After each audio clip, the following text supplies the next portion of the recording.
Today is day 9 of my Autoimmune Paleo Protocol, AIP diet, and I wanted to show you what I was eating from midday 7 through today, as well as kind of go over 2 of the best ways to start the Autoimmune Paleo diet. So first, let me get into starting the diet. There are really 2 good ways to do this. One is to go cold turkey, which is similar to what I did. It's basically just cut everything else out and just follow the guidelines of the AIP diet.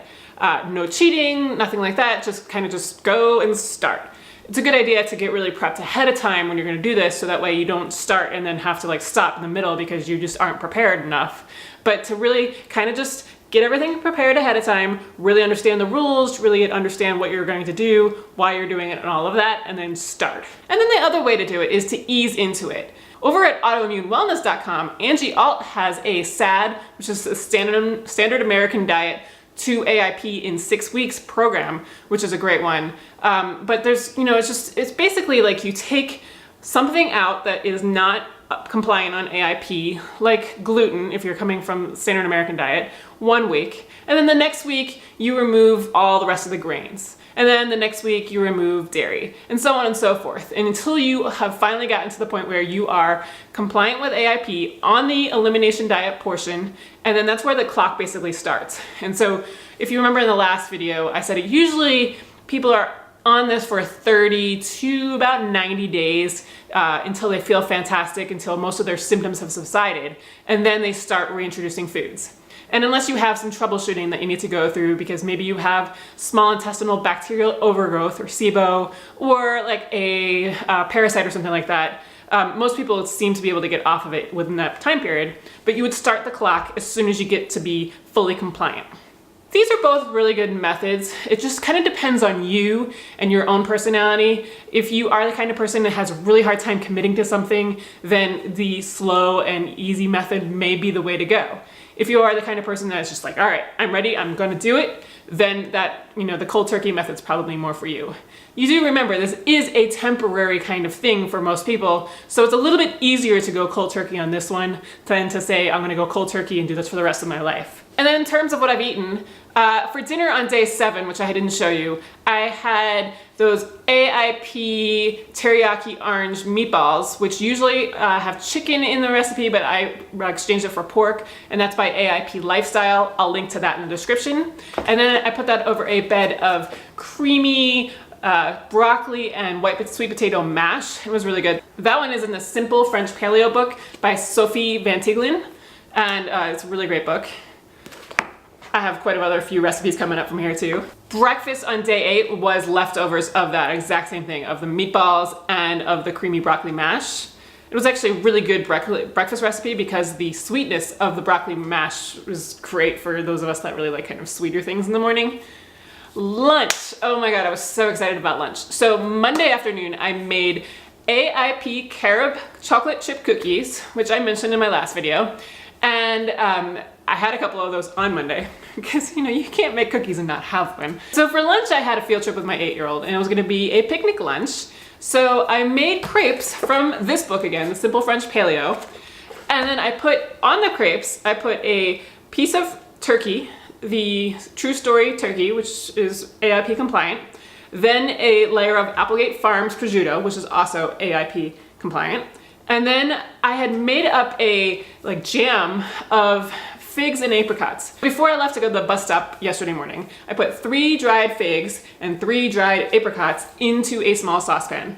And then I covered it with hot water. I went to the bus stop, ate my breakfast, came back, and they were kind of soft, so I mashed them up. And then I turned the flame on the stove to about medium high, and I just let it cook down while I made the crepes. And then I had this jam, and it was delicious. No sweeteners or anything like that. And so then I put the jam on top of the prosciutto, and then I put a layer of arugula. And then I just rolled them up into little roll-ups, wrapped a layer of parchment around there to make sure that they stayed together. And then I put them into a Tupperware container and brought that with me. I had that with some Jackson's Honest sweet potato chips and one of the AIP carob chocolate cookies.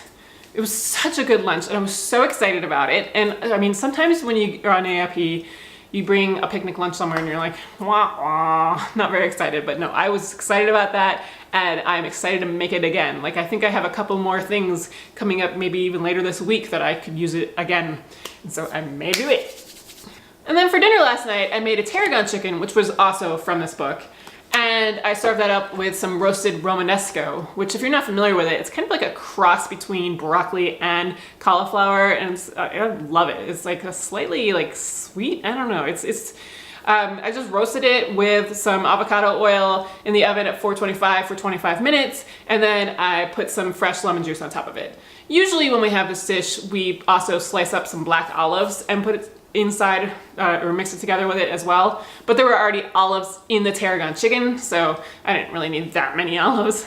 And then for breakfast this morning on day 9, I had the same kind of thing that I had done last week, where I roasted up some Brussels sprouts, apples, and sweet potatoes in bacon fat at 425 for 25 minutes. And just had that with some fresh blueberries, strawberries, and 2 slices of US Wellness bacon.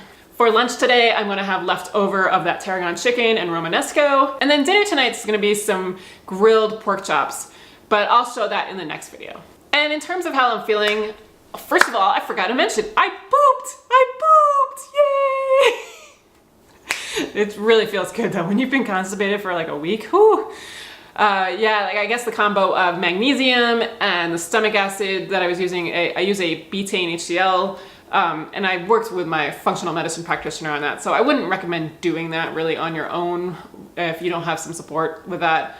But that really seemed to help, and now things are, moving along. And then in terms of how else I feel, I've been really sleepy tired, like in the afternoons, and I don't know if it's necessarily adrenal fatigue or if it's just like everything in my body's just, working really hard to heal. And so I'm going with it. I've been trying to take naps if I'm able to, or, just kind of taking it a little easier and not really pushing myself as hard as I usually would. So I think that's just important in the first few weeks of healing, that you don't overdo it, because your body's working really hard to heal itself and to make, everything work the way it's supposed to. So don't try to necessarily push through it. Make sure you try to get a lot of rest when you're doing this. Now I just gotta figure out how to use these chicken livers that I have defrosted. I know they're good for me, I know.